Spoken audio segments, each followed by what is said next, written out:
iRacing, you wanted the best, you got them 4 abreast. Often imitated, never duplicated. The greatest show on dirt, the World of Outlaws.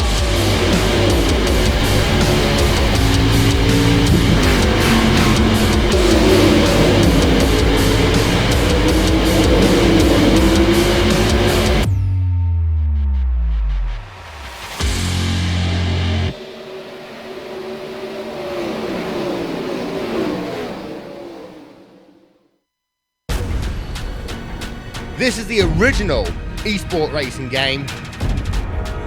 This is iRacing.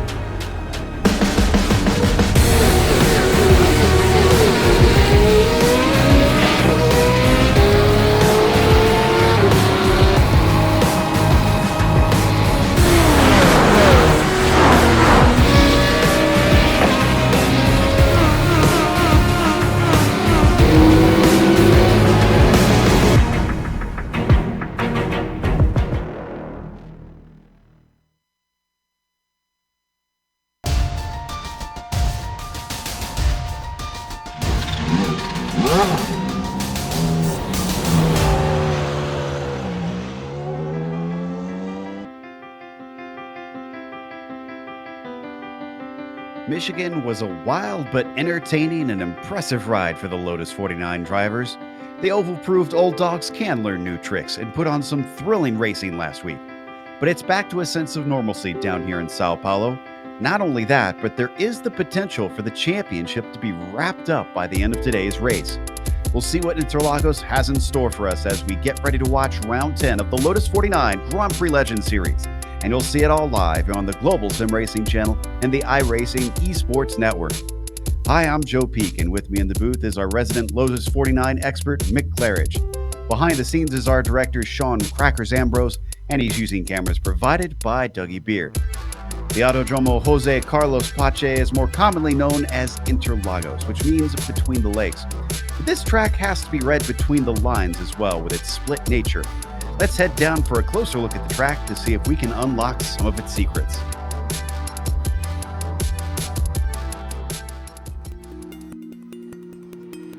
Welcome to Autódromo's Jose Carlos Pache.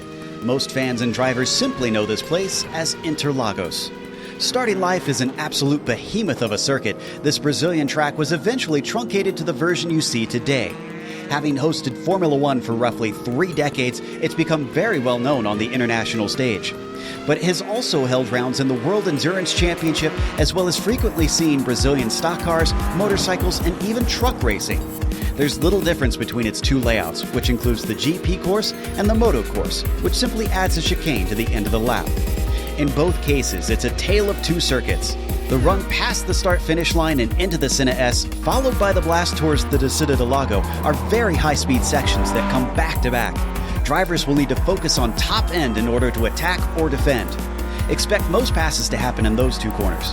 But from Ferradura until Juchao, the track suddenly twists itself into a mess of hairpins and frustratingly technical turns. This can make car setup a real compromise, and for the latter part of the lap, an absolute pain when dealing with traffic. Pit exit is also a narrow affair, so it requires drivers to take care when trying to maximize their outlaps. On the upside, with this being a modern F1 track, there's paved runoff in abundance at many of the fast corners. The passion of the Brazilian fans always comes out in force at races, and it's no wonder with this picturesque track sandwiched right amongst the neighborhoods of Sao Paulo.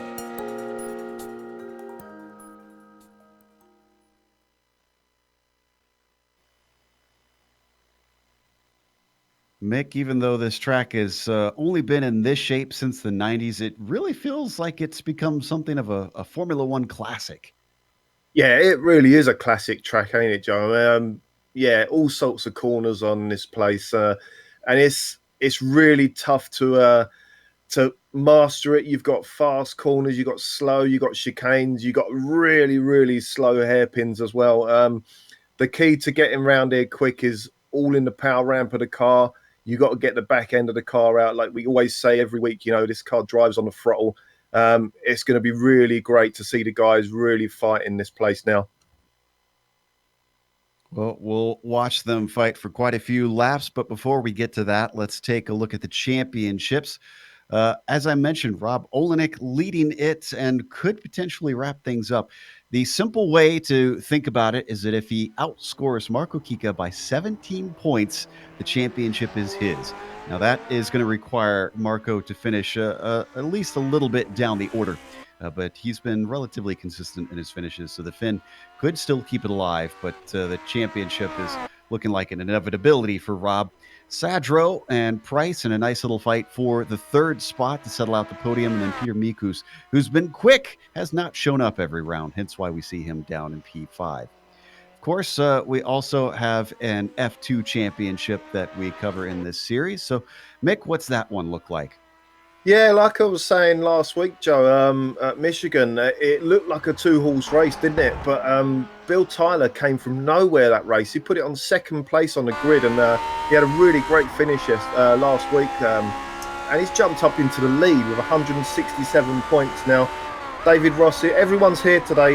David Rossi is just behind him now, 166 points, just 1 point behind. Pascal Tremblay, the French driver, 164. So it's all to play for now for the last couple of races we've got now. Andreas Bruno and Colin Bentley, they're fighting out for fourth. Andreas 114 and Colin Smooths of Bentley on 106. And that is going to be really awesome to see, especially with how close they are. That is certainly up for grabs. Now, they have a Constructors' Championship, which is technically the Nations' Cup in this series because that's how they score the points. The U.S. well ahead of the U.K. right now. Those are really the only two up at the top that are looking at boom. Finland has been trying to chase them down, but even with Marco Kika contributing, they are down to third. And then you get to a very close fight between Germany and Slovakia for fourth and fifth spots. I talked about that we've got some laps to do. How many laps exactly are going to be in this race here today, Nick? We've got the race details here for this one.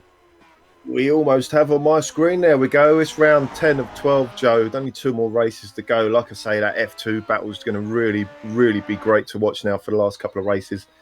Today, 21 laps. Seems like it's a bit of a short race, but it's not actually that short. It's quite a daunting prospect getting around here 21 times. Open setup. That doesn't mean you can change anyone else's setup. It means you can change your own. And the incident limit is 17. It's official series here, so 17 incidents and you're out. And there's a few places with paved runoff where they could get those, but in general, I'm not expecting that to be too much of an issue. We're watching this, as always, on the iRacing Esports Network. Make sure and subscribe when you get the opportunity. It's pretty easy. If you're watching this on YouTube even, all you got to do is scroll down, and you'll see a big red button that says subscribe just below the video. Click that, and you won't miss a moment here on the IESN.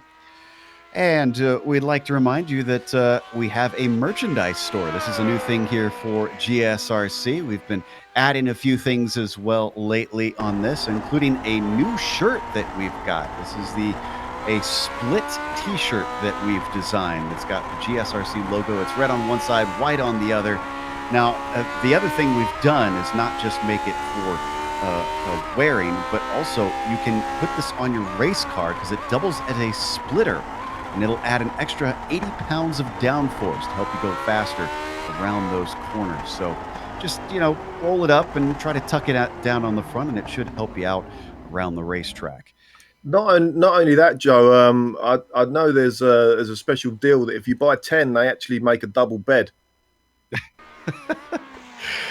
Oh, that'll be nice and comfy. Not only quick, but you can be well rested at the racetrack. We've got just a little bit time left here in the qualifying. Right now, provisional pole held by Rob Olenek, but Roman Pawlowski has returned. And Uwe, who you were saying was looking very fast in the warm-up, currently holds third. But I'm also noticing that Kane Lasky has come back again. Yeah, Kane's right on the pace now. He's been on the pace since Barcelona.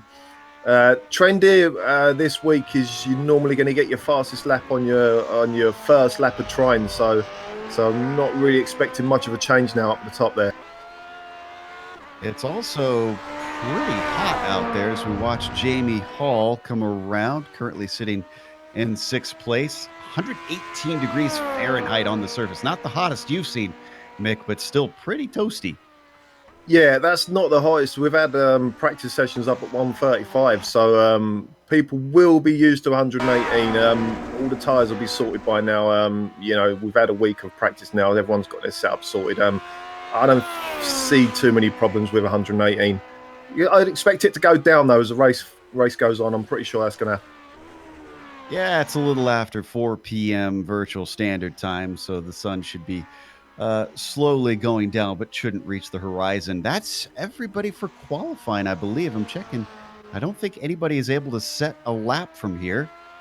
So our grid order is sorted in what is a relatively large field out here today. So let's start going through that and give you an idea of what the green flag will see. It is going to be Rob Olenek on the pole, as we mentioned, with Roman Pawlowski. Those two becoming rivals of sorts, sort of the new version of Mick and Michelle. They'll be on the front row with Ove Trangrade starting third, Kane Lasky in P4 as well. Daniel Sadro managed to get a fifth place qualifying today. Jamie Hall could not improve on that second lap that we were watching, so a 32.3 is only good enough for the outside of row 3. Peter Mikus starts in 7th today with Bill Tyler in P8. Phil Lake, surprisingly far down for him, only 9th in qualifying. And then also a surprise from Marco Kike. He could yet lose his championship today. He'll start in 10th. Yeah, it's a bit of a surprise after that because Ian Haycock's pretty much out of position. We expect him to be higher than that. Chris Murakami down in 12th there. Pascal Tremblay, I just noticed Bill Tyler's up in 8th place. Pascal Tremblay down in 13th. He's going to have to work. And David Rossi right behind him there. They're really going to have to work to catch Bill today. Don's doing good there in 15th. Aki Pentinen in 16th. Colin Coker, the Aussie, in 17th. Andrew Eng, the regular, in 18th there. Giacomo Ponte, 19th. And then the guys that didn't get a lap. Colin Bentley, Giulio Corfo-Colin, Rodney Evans, and Trent Boussaid. And they're already starting to line up as we're waiting for just a few more to make their way to the grid as we get ready for round 10 here in the Grand Prix Legends Series Classic F1 racing at an F1 circuit that they're racing at this weekend. In fact, in the real world, granted with a lot more downforce than these cars are experiencing. Just Mikus and Pawlowski left to get out on the grid. Our front row should be completed pretty soon here. Certainly wouldn't want to see Roman have to start from the pit lane after such a good qualifying. And it'll be a short run down to a plunging chicane through the Senna S, where hopefully we won't have anybody tangle. It can sometimes be a problem area. Looks like they're all out there. Engines start to rev as the lights come up. Green flag is out here in Interlagos. Rob Olenek does not get a good start at all. In fact, it's a horrible start as Ove Trangrade already looking up around his outside, but it's not enough of a run. He can't quite get in there. Into second place, Pawlowski defends that spot. They all cycle their way through, watching to see if anybody has any issues, but I think they're clean. Yeah, it looks like everyone made it through. They're nice and safe. Nice little gap now. Rob has really got on Angelica there. Looks like they're having a little dice around behind them, but yeah, nice start there by Rob. A little bit of a slide down through the Descida del Lago for Ove Trangrade. They're starting to lose the top two already. Roman and Rob have gapped them, and they're only halfway through the first lap. It's tightly packed behind Ove because Kane Lasky, who almost got touched by Jamie Hall there coming through the Ferradura, is giving chase.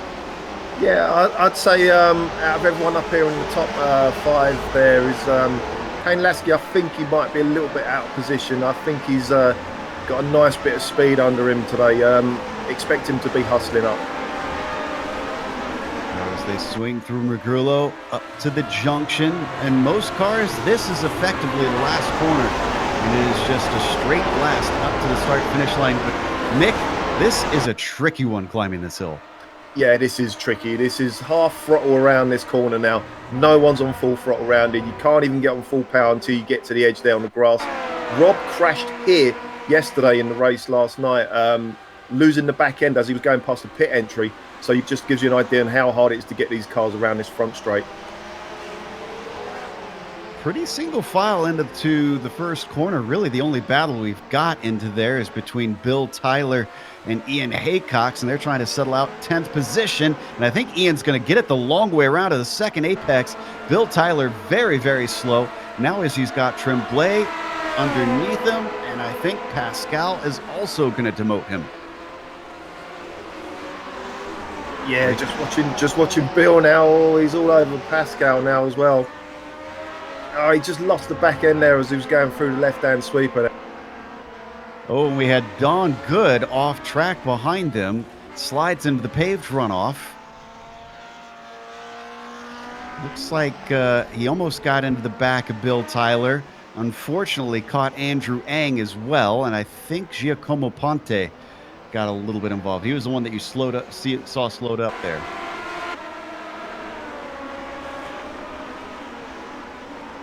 Just a chain reaction. I'm just looking at who. Yeah, it was Andrew Eng who went down the inside of him there and just got caught up in the end of it, didn't he? Everybody is able to keep going. And it looks like Peter Mikus had a pit start that I'm seeing just now. And he is a lap down. That or he had an issue on the first lap. Yeah, we're just looking at... Sorry, Joe. We're just looking at Andrew Eng there. He's got massive damage. He won't be carrying on. Steering's really cocked to the right-hand side now. He's got to park it. It's a shame to see this early in the race. There you see Mikus running in last. He should be able to overtake Eng there, even if Andrew gets some repairs done. It'll take a minute to get that suspension repaired. Let's head back up to the lead, though, because at first I thought Pawlowski was running away with Rob, but Trangrade's keeping them in check. Lasky is still on them, and then you finally got a bit of a break down to 5th for Jamie Hall. So top 4 still all together. Bit of a shout out to Jamie Hall, though. Camel Driver had just come into the series, doesn't really drive this car that much, and holding a nice 5th position there. Fair play to him. I seem to recall he came in a few times in the past, but yeah, it's been a minute since we've seen Jamie out here. Yeah, he really lost the back end there going into the right-hander. So we watch from Jamie's perspective. He's being closely followed by Daniel Sadro, who is now essentially a long-time regular in this series. And they come back up past Water Tower and Subidos dos Boxes. You can see just how much they have to lift to get through there. Both of them nice and tidy, though. And I was just going to say, Daniel Sadro, he's sped up over this season, I think. He hasn't really been on the radar. We haven't really seen much of him, but he's slowly getting there. I mean, he's holding a nice 6th place now, and he's looking at Jamie for this 5th. Just rides up on the curb on the inside there as we go around the end of the centre S's there on the left-hander, and just drops back a little bit from Jamie there. But yeah, really impressed with Daniel this season. I know he's driving a lot of different cars as well now, so fair play. All these aliens that drive other cars, you know, Joe, how do they do it?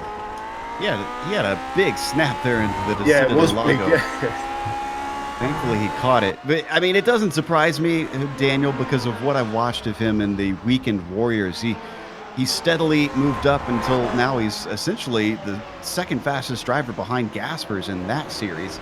So I wouldn't be too shocked if, as time went on, we started to see Sadro fighting for wins.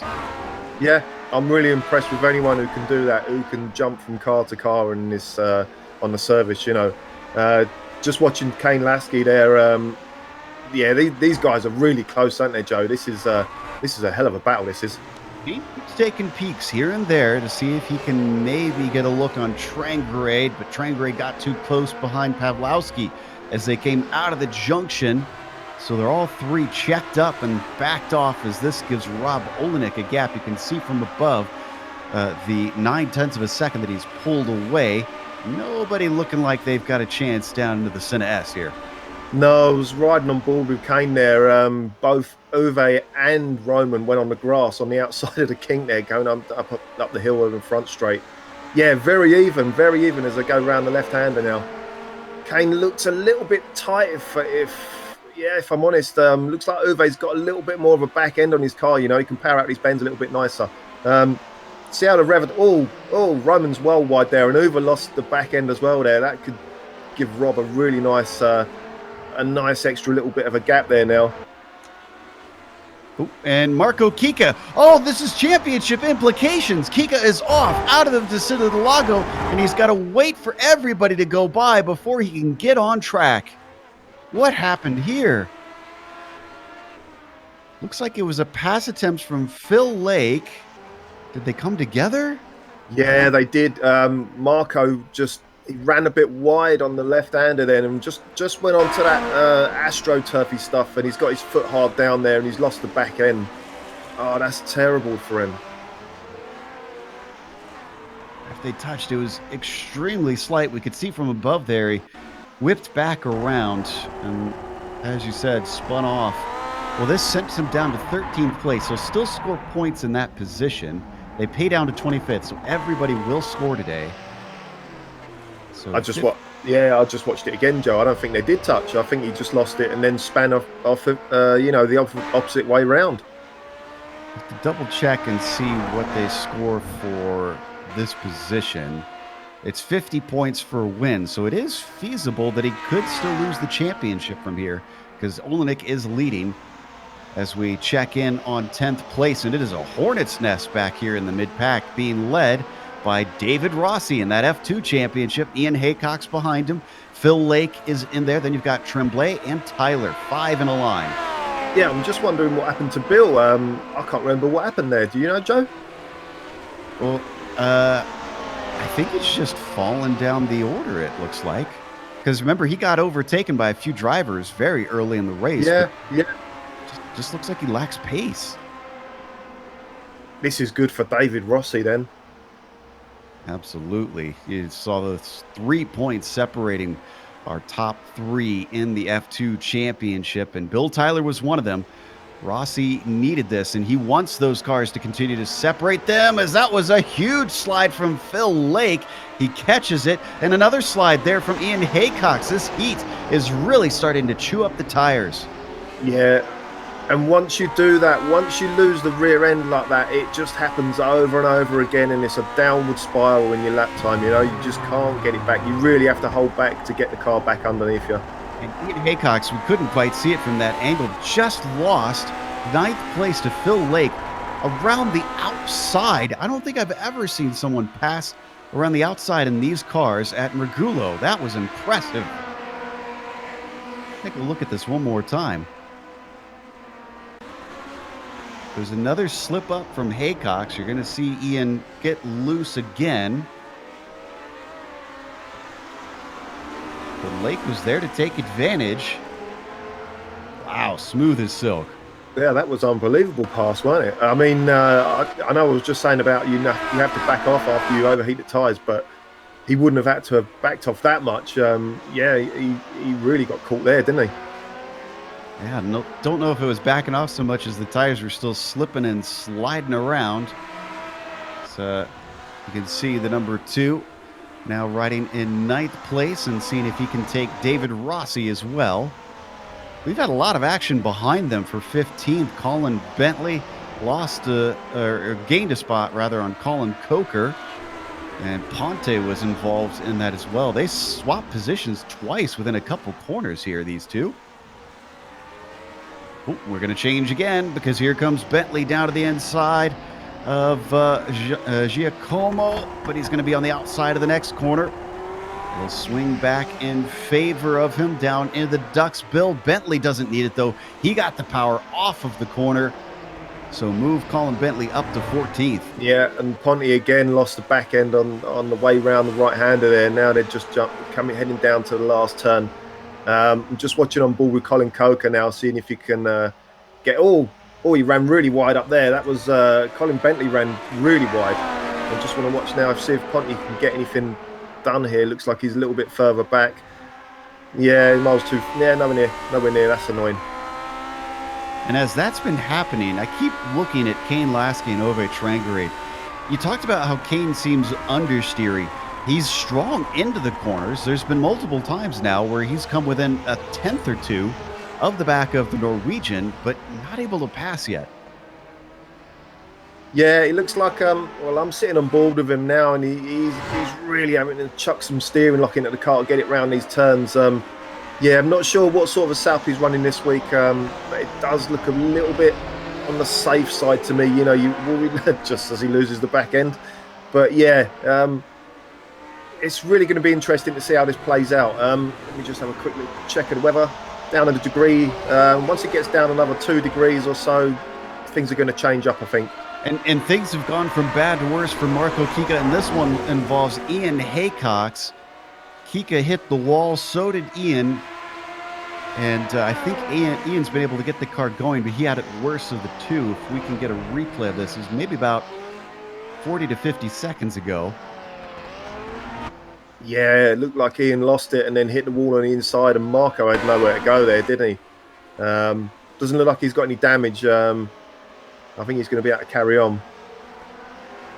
Yeah, there you can see Ian start to lose it. Marco comes on it, and he has to take evasive action. Brushes the wall to the outside. Marco's still going in 12th. I'm not sure how damaged he is. I'm going to watch from Marco's perspective. Let's see if we can get a better idea of how hard he hit.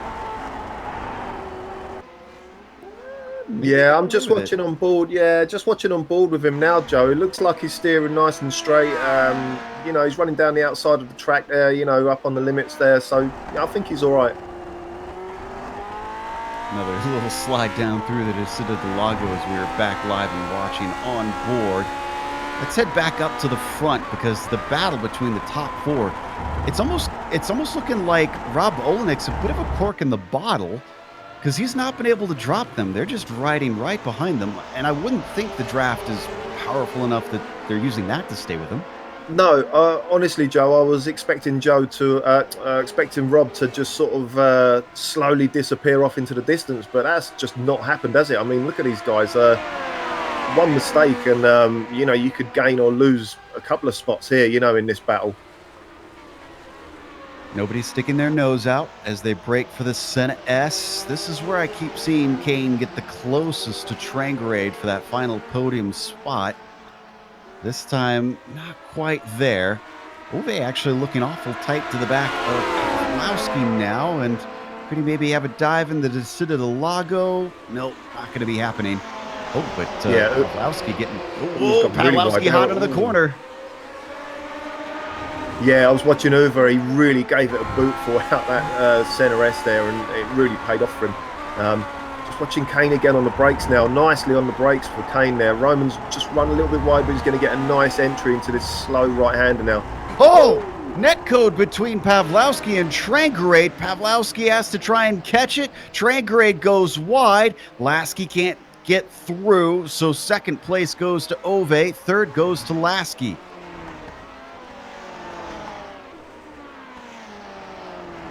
Let's take a quick look at that from another angle. From my perspective, it looked like... Yeah, it was massive lag, wasn't it there, Joe? There was massive distance between them. Watching it from above, this will give us a good idea. Watch the purple car and the car second in line there. Yeah, oh man, he wasn't even close to touching him. Just watching Kane now up front in the turn one. There's a pass on here, guys. He's got a nose in, but he's not quite side by side. Trangarade forced into an error though, and Kane Lasky in one lap from fourth up to second rather. Yeah, it'd be very interesting to see now if he can catch up with Rob. Rob's just got a little bit of a gap now because of all this shenanigans behind him.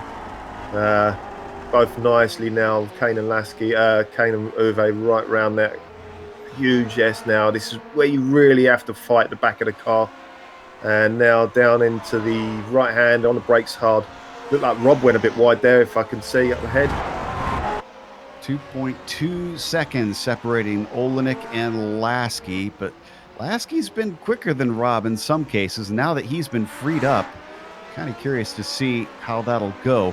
Kika's trying to strike back. He's managed to catch Bill Tyler and just overtook him into turn 4. Let's take a look at that. Oh, sorry, guys. Kane got a slowdown. Kane's back behind Uwe. We'll go to that replay just after we watch this. And wow, very straightforward move. Kika a little bit hot into the corner, but managed to run off of it. And if we switch over to Lasky, let's see where. Yeah, how did? Well, was that a slowdown or was that? I'm not sure if it Get was. a slowdown through here. Yeah, no, he was nowhere near the track limits. I got no idea why he did that. Huh. Well, regardless, this now puts Trangrade in second, Lasky in third. I'm not sure if maybe Lasky's slowing up to allow Pawlowski to get back by to try and give the position back. Yeah, I'm not so sure if he knew who was behind him there. You know, it might have been what you just said yesterday, Joe. But yeah, that's a bit of a weird one, that is. So we head back down to ninth position. This is David Rossi still with Tremblay behind him. Look at Marco Kika, another position potentially. Kika still strong. No damage on that car, but he overshoots the corner. And there goes Tremblay back through. So he's going to have to do it a little bit cleaner if he wants to get into 10th place. And Pascal's really want to be battling with David and getting past there. You really want this F2 championship, you know. It's all to play for. They're so close up in the F2 championship now. Only 2 races to go. Just watching David Rossi there ran really wide into the right-hander and again runs wide in the left-hander. This is quite hard to get the power down now. You just brake just after that curb on the right-hand side. Get it turned in tight. Marco Kika's all over the back of these guys now. Rossi was a little bit messy and he's just about got an apex there. This is all going to be to play for on the front straight between these 3 guys. So 10th place, real quick, I looked at it, will be worth 20 points. So even if Kika gets by Tremblay and then past Rossi as well, he's well too far behind to be able to keep. Yeah, Tremblay's going for this. Took a little bit of a look to the outside. Into the Senna S. Tries to keep from getting into him. All of them having to woe up big time into this first corner. This is where we've seen Kika be very strong. Coming here out of the curve of the Sol. Can we get another shot here on Tremblay? A little bit of a slide from Pascal. But even still, it looks like he is safe from an overtake. Oh no! We didn't mean to do that. That wasn't a pass attempt. That was just... Oh, God, that was just scary for both of them guys there. Well, he made it work. That time it stuck. So I think Pascal saw it coming and just thought, I'll just stay wide. Yeah. He figured it's better to try and finish the race. So that does move Kika up to 20 points. And actually, what does 9th give him? 22? Yeah, he's going to need 2 more positions. Because that'll be 25 points. That will be within how many he'll need to keep the championship alive. But just barely as Kika almost gets into the back of David Rossi. And now Tremblay tries to come back on the attack on him. Doesn't quite pan out. Where is the next car up? That's Phil Lake ahead of Rossi. But that's about 6 seconds. Yeah, he's quite far away, ain't he? So yeah, he's got a battle here today, you know. He's got to really fight. I don't know if he'll be able to catch Phil Lake. Phil Lake's no slouch, is he? And Rossi was slow out of the Subidos dos boxes. Marco Kika's got to run into the first corner. He's to the inside. Can he tuck it down to the apex? He's been a little bit sloppy on overtakes, and he is indeed. He cuts through. That will definitely be a slowdown penalty. And I think he's going to be serving it here on the Retta Oposta. It should be a slowdown penalty. Maybe not. He's still going. He hasn't given the position back. All right. Well, the iRacing stewards have deemed that fair, I suppose. Yeah, I was just curious watching David Rossi there because he lost his place to Tremblay again there, didn't he? He was really, really loose on the left-hander there, the big sweeping left-hander there. It was, there's been a few moments where people have really been uncomfortable with the car, you know. At this point, Marco Kika is 2 points shy of staying within this championship as we ride on board with Rossi. He's behind. Whoa! And he just got hit in the back from Bill Tyler. We couldn't see it because we were on board. Boy, this group has been a little bit mistake prone. There you see the hit.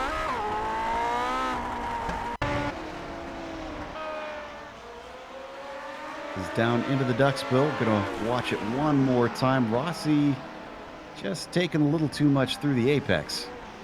Yeah, a bit of damage. Yeah, bit of damage on Bill's car now because of that.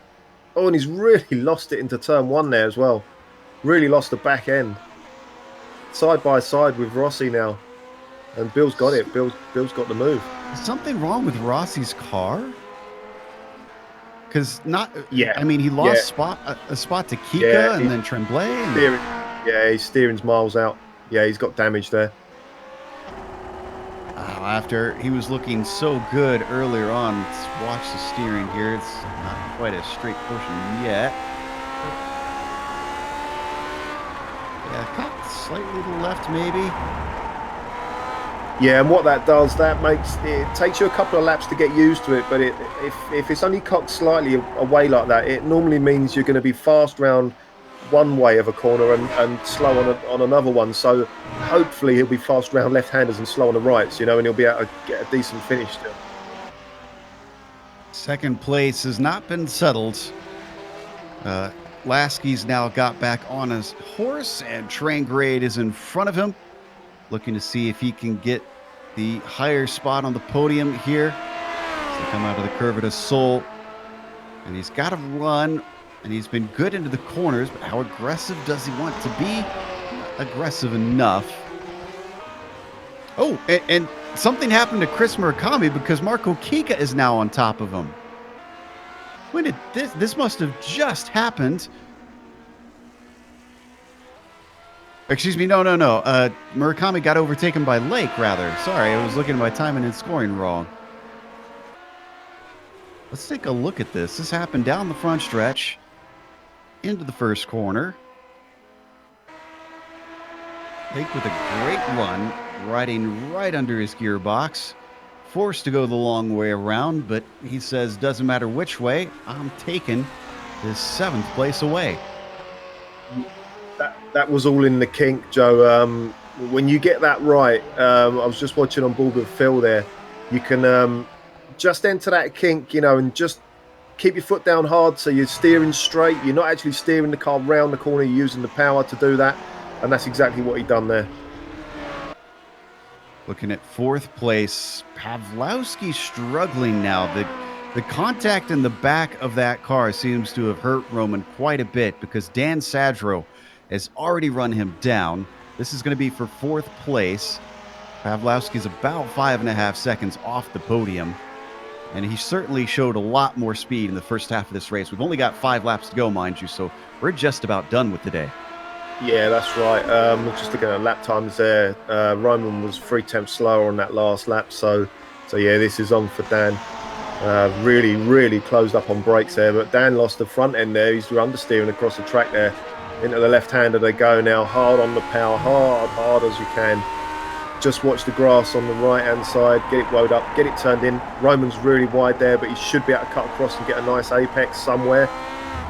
Now watch how much curb they take on this right-hander, Joe. You can get all 4 wheels over there. Yeah, both... Yeah, it is. They're both quite equal, aren't they? Looking at them now.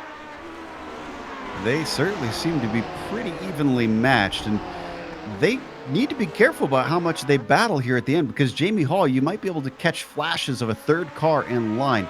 He's about 1.5 seconds back there in 6th position. I'm sure he's hoping that these two start to tangle with each other and he could find himself up 2 in just a single lap. Yeah, he was a little bit quicker on the last lap. He was a little bit quicker than both of them last lap. So yeah, he could be getting involved in this. There's just enough time, I reckon, to do it.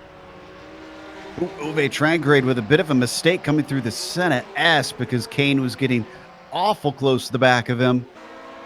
Kane could have a chance here as once again wide for Uwe Trangrade. Kane Lasky now with a great run down the Loretta Bus as they go 3 wide with the lap traffic. The car stays out of the way. Kane has the desired inside line and he's through back up to P2 for the number 8. Yeah, it was a lovely move, wasn't it? Uwe just went wide on that curb. As soon as you do that, you got to get out the throttle. The car gets upset, and it's not good over that curb, you know, and you just lose all your speed. Just watching Uwe now, just seeing if he can keep up with Kane now. Nice big chunk of curb for both cars there on the right-hander. Oh, Uwe's a little bit sideways on the left, and now you get the power down hard, second gear, up to third gear for a little while. Kane's gone really defensive there with Uwe nowhere near him. I don't know why he did that, but they're going to get a nice run now. Uwe's, yeah, they're quite equal round there. Yeah, and I just wondering whether Kane's going to be able to get away from Uwe a bit now. It's looking pretty strong already. It's about half a second that he's put between them. And you can see that the cloud cover has been starting to come over. It's cooled down now to 110 degrees when it started at 118 earlier in this race. So we glance back at Sadro, looking to see if he can attack Pawlowski. This is looking good. Got a little bit of the slipstream. Pawlowski slightly defensive down into the first corner. That's going to deny Sadro for now. Yeah, Sadro was all over the place in the braking zone there. I was just watching the steering wheel. He was really fighting the car in the brakes there. But as they go around the left-hander now, there's a car that's just well out of the way. So that's good for both of them. I don't think he's going to be able to do anything here. He's just showing himself on the inside. Makes Roman go defensive there. Didn't really need to. We'll see how Dan gets an exit now. Nicely on the power. Nice curb. No, this is good, Joe. He's going to get... Oh, Roman's gone defensive again, but he's able to cut him across. With 2.5 laps. Good battle. Fantastic battle. And he's only got 2.5 laps left, so I can understand him going defensive, just trying to ensure that Sadro doesn't sneak attack him, knowing that it's now time to get aggressive. But this is slowing them up. The more defensive he goes, the more Jamie Hall continues to chip away. It's down to 0.8 of a second. This is going to become a three-way fight very quickly. And for the green-red machine of Jamie Hall now. You can see them getting bigger in the windscreen. Climbing up towards the start-finish line. Rob Olenik's got the 2 to go sign already. He's about a 4-second gap. Oh, that was a big moment for Hall, as almost side by side went Traingrade and Lasky. Yeah, I was just watching that, Joe. The battle's on for second place here. Uwe really caught up in the last lap, and Kane's really trying to break the toe away from him to stop him getting any sort of slipstream. Oh, he was braking on the grass then, and he just pulled it onto the track just before the car lost it. That was dicey, that was. Just going to see how Uwe gets around. I'm just wondering, is Uwe quicker in his slow, in the slow part of the track, because he really caught up by the last corner. Just as they both go over the nice bit of curb there as they head into the slow right-hand, and Kane's locked a brake there. Oh, Kane's doing a Frodo moment and disappearing off the track. He's putting the ring on and taking it off again. Down into the right-hander now. Definitely. Kane defended again there. He didn't really need to. And it looks like every time I watch Ove into these slower corners, you mentioned that maybe he's quicker through there. This is on now. Lasky. Yeah, this is going to be scary now for both of these cars now coming up through this kink. Now, how hard do you want to try it? Yeah, see, Kane did lose it there. He was on the power hard. He knew he was in trouble there. This is on now. Kane needs to defend. He will defend. But, I thought Uwe was going to dive down the inside there. It looks like it's on. He's good on the brakes, but he's got to hold the car. It starts to go around for both of them, but more so for Traingrade. Eventually, it gets it pointed forward, but Kane Lasky on the final lap is able to pull a gap. Yeah, that's the Uwe we love, ain't it, Joe? I love how on edge both of them were, though. Both drivers sliding. You knew they were taking as deep as they dared. Looks like Rob Olenek coming through Ferradura now. He is about halfway through this lap, and all that fighting has extended the gap. Where is Marco Kika? Kika's in 9th. He hasn't caught Murakami, so this is not going to be enough. Pawlowski still having to fend for 4th place, as Sadro is trying to catch that one. And Sadro has a little bit of a look. This could be it for Sadro as he comes to the outside of the duck's bill. Very hard to pass through that one unless he gets a monster over under, and he might just, but not sure that we're going to be able to look at this one long as they still go side by side because we got to go to Rob Olenek. He's coming to the start-finish line now. His 6th victory of the season for the number 1 car.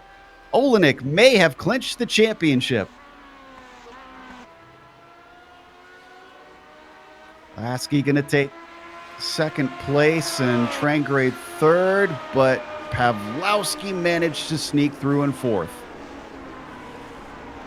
Yeah, Hall got awful close to the back of them as well. Yeah, I was just looking at that. I know I said he probably didn't, probably had enough time to do it. Wasn't sure if he was, but yeah, fair play to him. He must have really put in some laps there at the end. And just 1 position shy, I believe, Marco Kika is going to come across the line in 9th place. That, I believe, by my math, is going to do it. So Marco Kika cannot mathematically overtake Rob Olenek in the championship after today. Yeah, Robbo, the Lewis Hamilton of the Lotus 49 series this season, hasn't he? He's really just dominated it from week 1, hasn't he, Joe? Has been nearly unstoppable at times. He hasn't been as dominant as he was for a period, but another victory certainly shows he's not lost the speed. We're going to go to a quick break as the last of the drivers cross the line. We'll come back with the official results as well as driver interviews. Stick around because on screen you'll see all the upcoming races here on the GSRC. You wanted the best, you got him 4 abreast. Often imitated, never duplicated. The greatest show on dirt, the World of Outlaw.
Welcome back to Autódromo's Jose Carlos Pache, better known as Interlagos. We just watched round 10 and we think the end of the points championship for first place. We'll double check the math on that when we can. But Rob Olenek won once again from pole. Kane Lasky, who looked fast at times, had to do a lot of battling, had a few mistakes, and well, we'll never know if he was able to catch Rob in the end. He had to settle for second place. His bigger troubles were with the car behind him, Ove Trangrade. That was tight up until the start of the last lap when they both slid through the first corner. Roman Pawlowski, another driver that wonders what could have been, but contact seemed to have cost him speed. He finished fourth, barely fending off Daniel Sadro at the line. Sadro with the top 5. And then Jamie Hall behind them in 6th position, both Daniel and Jamie finishing where they started. Phil Lake took 7th place with Chris Murakami in 8th today. Marco Kika, by our estimations, that shouldn't be enough for him to stay in the championship hunt. that ninth place. He'll be just outside of the points that he needed. And Tremblay finished behind him, rounding out the top 10. Yeah, great finish for Tremblay there in top 10. That's going to have implications for the F2 battle now. Ian Haycox looks out of position there in 11th. Not a really good race for him today. Colin Smooth as a Bentley, that looks good in 12th spot. I'm not sure we were expected quite a good finish like that. David Rossi, again, implications for F2. Doesn't want to be that far away from Tremblay. We're going into the last two races. Ricardo Ponte in 14th, Colin Coker in 15th, Aki Pentonen in 16th, Bill Tyler down in 17th. Again, more implications for F2 for next week and the week after. Julia Falcornian in 18th there, Rodney Evans in 19th, and Peter Mikus started from the pit lane, if I remember, didn't he, Joe? That's a bad finish. It looks like he was out there and he's down in 20th. Yeah, 21st went to Andrew Ang, who did manage to finish the race. Trent Buse was a DNF, and so was Don Good. There's something said from Peter of Amicus about, he said, I hate that I can't start a car when the countdown is on 000. So not sure if he just tried to join a little bit late or something. Regardless, it did hurt him today. We do have our winner ready to talk to us. Rob Olenek just popped in, and looks like from what we can tell, and you can't always count on our math here, Rob, but we believe you have wrapped up the championship today. I do not think you can be caught with the bad run that Kika had today. Congratulations. Oh, thank you. I didn't know that. I knew I was getting close to say it, thinking to myself, you know what? Now's the point that I can really try for it, but that's when you mess yourself up. I think Mick will still he could probably still get me in the main one, though, in the iRacing one. I was hoping you hadn't seen that, Rob. Yeah. Well, I had been looking at that one, too, because I think you had one bad race. You had really low points, and I knew that it was going to jump this week if you got a good run. Yeah, and it did. Yeah. Do you have another one? Mate. Bring it on, mate. Hopefully you don't have another one. Well, today's race, though, the pace was very interesting to watch and hard to kind of suss out, Rob, because, well, you were held closely to by the three cars behind you in the first half of the race. And then as soon as they started battling, it seemed like everybody dropped off and nobody could catch you. I wouldn't expect the draft to play a role. Is that how they were keeping up at the first half, or what was going on there? I don't know. Maybe a tiny bit of that. I don't think there was much of that. I think it was the temps today where it seemed a lot hotter than it's been. And it was a lot more little mistakes, missing marks, adjusting to it. So I think as a group, if I was behind them, I think I could have been driving better. But being in the front, it was kind of hard to try and keep a gap. And I was just making a lot of little mistakes. The front weren't huge ones, but in the really tight section where you go through the fast right and then it's a really tight right, it felt like it took me half the race before I finally hit that mark right. Like I just couldn't slow down enough. I was just sliding. But I think my last lap was my best lap. I finally felt like, wow, I think I got a feel for it now. Well, a lot of people were sliding, so I don't think you need to feel too bad about that. We've only got 2 more rounds to go, knowing that things are likely now wrapped up. What does that do for your approach for the final 2 races? Is it just guns a-blazing, going for wins in both of them now? I mean, that's what I've been trying for anyway. I just, in the championship is cool, and I like if I can win it. But at the same time, I just like racing every week. So I like racing with these guys out here. They're all really good, and it's just a ton of fun. I mean, you always want to win. It's like playing a game with your brother. You know, you got to beat him when you're out there with him. So that's what it's like for me. I love that comparison. That is exactly the feeling I feel like describes iRacing. But congratulations! If this is correct, this is your second championship.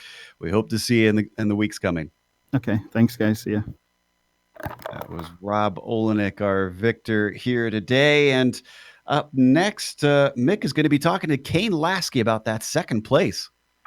Hey, Kane, how you doing, mate? Hey, Mick, how are you? Yeah, good. Listen, Kane, I've said this to you a couple of times now. I've been really, really impressed with how you've really sped up lately. I saw a change at Barcelona. You turn up there, you was right on the pace, and you've done it. You've been really, really up there. You've been right on the pace this week as well. Just a couple of things. Talk about, first of all, just go through your race. I mean, you had a great battle there with Uwe. Just talk about that, will you?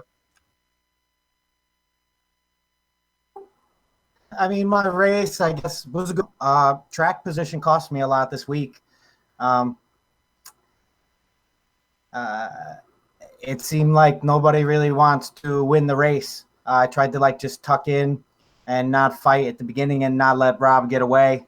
And then I tried to catch up to Rob, and it didn't seem like he wanted to. And I had a little chance the first time I got by. I had a half a second, but I made a few mistakes, and he was right back on me. And then in the end, just decided to let him by because everybody at the wheel this weekend didn't finish the race. It's very difficult to see on the sides, and it's difficult to keep control of the car. And if we weren't going to win, it was going to be a battle at the end. And so I just settled into the battle at the end and was happy to get him. Yeah, right. Yeah, we was wondering why you pulled over like that. Okay, so that's clear. If you can, just go through, because I mean, there's a lot of guys out there who would love to be up there with you, fighting. Just go through a little bit on how you set your car up, your driving style. Just go through a little bit of that for us, Kane. Sure. Obviously, this is in 1,200 pounds, 400 plus horsepower, and not a lot of grip. So you have to find mechanical grip. And first of all, your wheel settings are very important in this car. Not enough force feedback, and you're going to spin out everywhere. And too much force feedback for direct drive users. And when the car gets sideways, which it will, you won't be able to in the transition. So this is one thing that's important, but obviously it works with setup. If you have direct drive like I do, if you drive a totally different setup, it's going to totally have a different effect on the wheel. So if you don't have a real good baseline for your wheel, which might not work for this car again, because it has very spiky force feedback. It goes from low to high instantly. So generally I work those two areas and my driving.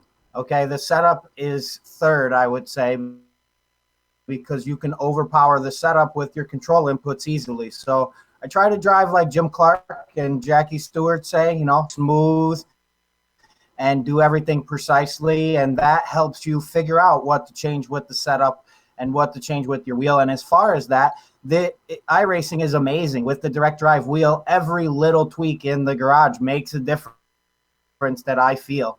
And I'm still, I think, learning the car and getting better every weekend, and just don't get too much better, will you? Don't get too much better, Case. Okay. Probably shouldn't, but that's the other thing that I would say. This car, you're not going to be blazing fast, and even if you are fast, it's about consistency. You see how many people drop out. It's hard to do 21 laps, and today the track, the car changed so much from at the end. It was really hard to push. Yeah, just tell me one thing before you go, Kane. Tell me you're going to race next season. I hope so. I'm moving, and obviously I haven't raced a lot because I don't have a good internet, and you've said it before, it's not that fun to race. And other people, the thing that I would say is people should give more space. You hear this net code all the time, but the reality is it's easy to give more space. And if you give more space, you won't have net codes, and you won't have damaged cars. And so I really look forward to it because the quality of the driving is very high. Everybody has the skill. You see it in the broadcasts, and have fun racing with everybody. And so I'm going to try, and I hope to see you all again. I really appreciate the broadcasts and also the sharing of the sets that you do for other people. To appreciate it. Yeah, we appreciate it too, Kane. Really well done today, mate. Looks like Joe's caught up with Phil.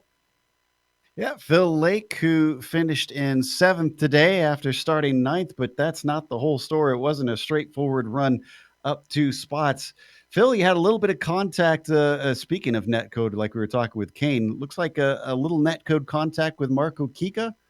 Yeah. At the time, I didn't realize that, but I had to look after the race, and looks like he got a little bit loose on the exit, and then a decent sized net code. So that is what it is. Made the race more exciting. But did it cause any damage to your car? Because it did look like you were struggling a little bit in a couple corners. Saw a near spin coming into turn one after that. Oh no, I've been struggling with that all week, so that was bound to happen at some point. I had another contact in the same lap with David Rossi, so I'm not sure if I had any damage. It was minor. My lap times were about as good as I could have hoped for, so overall, it didn't affect my race too much. Yeah, still seventh place, so at least a positive on that. But next week we're going out to Mid Ohio, which, much like this track, has a few long straights and then it's just a big, long technical portion. How do you fare over in Ohio? Is that usually a strong one for you? I really like the track. I don't think I've ever raced it in the 49 though. I imagine it's going to be pretty difficult with all the crests and elevation changes and stuff, so it should be fun.